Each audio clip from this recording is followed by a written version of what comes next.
الجامع حدیث الکام صحیح شامل، فی حدیث صحیح شامل. ایک تو یہ کام ہے، ایک ہمارے تقی عثمانی صاحب کے ادارے سے کام ہو رہا ہے، اس کی کوئی 15-16 جلدیں آ چکی ہے، وہ بھی اسی طرح کوئی حدیثوں کا ترتیب پتہ نہیں کیا. تیسرا ہمارے شیخ الاسلام ڈاکٹر طارق قادری صاحب سلمہ اللہ، ان کا ایک بہت بڑا کام کہتا آ رہا ہے کہ الموسوعۃ الحدیثیہ، اور اس کے علاوہ ایک اور بھی ہے. تو ان کاموں میں اور آپ میں بھی کوئی نسبت ہے، یہ جو کام کر رہے ہیں یا ان کو آپ نے دیکھا ہے؟ جی، ان میں سے بیشتر کاموں کو میں نے دیکھا اپنے ان کام کے دوران، کیونکہ یہ ہمارے کام کے آخر میں یہ سامنے آئے. جو مفتی تقی عثمانی صاحب کے جامعہ، یہ جو دارالعلوم کرنگی ہے، وہاں سے جو چھپا آن لائن ہی میں نے PDF میں کچھ چیزیں اس کی دیکھی.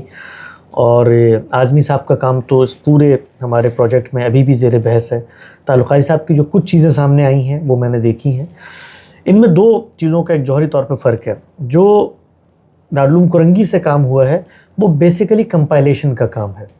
یعنی اس میں روایات کا جو ذخیرہ آپ کے سامنے ہے اس کو آپ نے اس کی نمبرز کی ترتیب سے جمع کر کے تخریج کر دی ہے. وہ یہ کام نہیں ہے میرے علم کی حد تک جس میں آپ روایات کو قرآن مجید کی روشنی میں رکھ کے اس کی پوری کی پوری شرح و وضاحت کرتے ہیں. وہ بنیادی طور پہ روایات کے ذخیرے کو مرتب کرنے کا کام ہے. یعنی اس میں آپ جب اس کو پڑھتے ہیں تو یہ معلوم ہو جاتا ہے کہ بھئی یہ روایت کہاں کہاں آئی ہے، اس کے کچھ اختلافات کس نوعیت کے ہیں، مختلف روایتیں اس پہلو سے. تو یہ کام پہلے بھی ہوا ہے.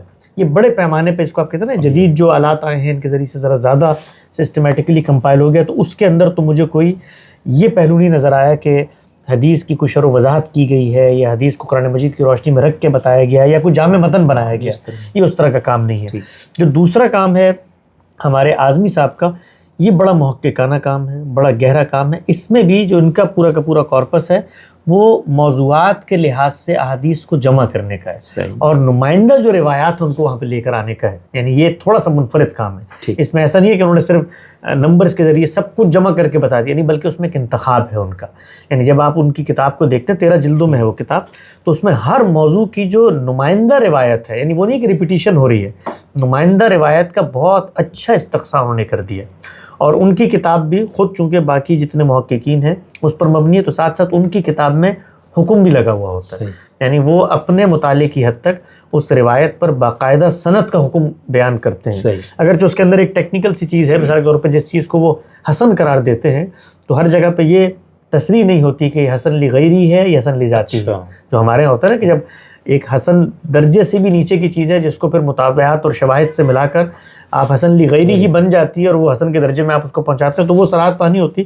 چنانچہ ان کی کتاب کو جب بھی ہم نے دیکھا ہے تو اس کو کاؤنٹر ویریفائی ضرور کیا ہے حسن میں